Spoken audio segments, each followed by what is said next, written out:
पांगदबा मगुम लेप नायदन चिंथरक्लिबा पिरांगसे खांगमदा वारबा थमोइगी मैचापु थेंबुदा पोथाजबने मतमना पुरकपा ओनबदा ननिंग तमना होंख्रबि नंगबु वारौरुबा गम्मै थौनासु लेइत्रे ngasidi punsigi haurakpa wari kayado tattana ningsinglai wahai ama phawa chithadana mitmangda loina urai khalloge haibasu ngamde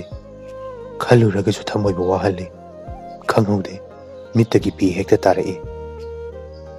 khwaidagi matik chadaba hiram khudingmakta mimanaba ngamdraba aise hinglubana punamaki thamoida ayetpa madi wahale aigi pendaba wahai amanashu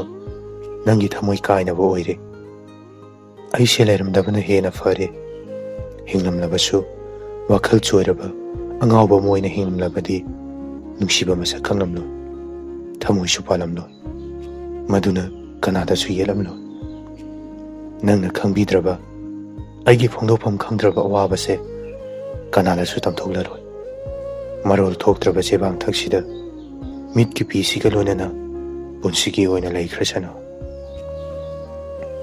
mafam asida thengnariba pulliba pungnamak nongmadi sangsara se thadoklamlaga loina chatkini kanana khangni aina hankibasu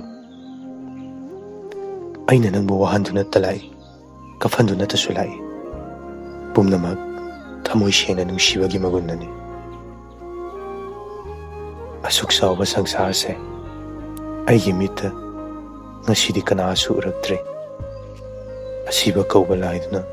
aibu puduna chatpirabadi khalae mikup khuding nangbu senajaba amut panangi lambi bu sengdoktuna khujeng paiduna punsigi lambi taki khanjabada nang aibu yamna waraura mali ngasi nangna nachin pena chairariba oijaba thiba misaka magum khanbiriba ise matam amada nangi minpangdagi mangkhrabadi nangi thamoida ibu nungsiba phaurakkaniko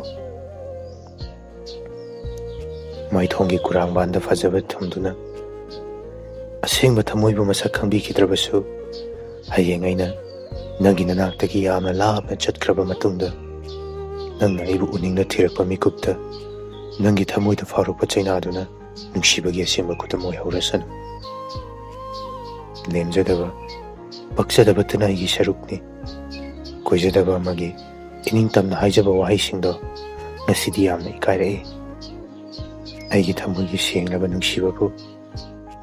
nangi mapal thongi saktamna hena magul laikibana aibo mimangda nangi ni haina puthokpada lemjadabara warauba ngamdraba thamoisinadi nangtabu sholi mikuba mata nangbu udrabadi leiba ngamde hantang mapoksimagi aigi thawaiga haksanga khainadriba fawadi nungsibagi hidelda nangtabu ngairibani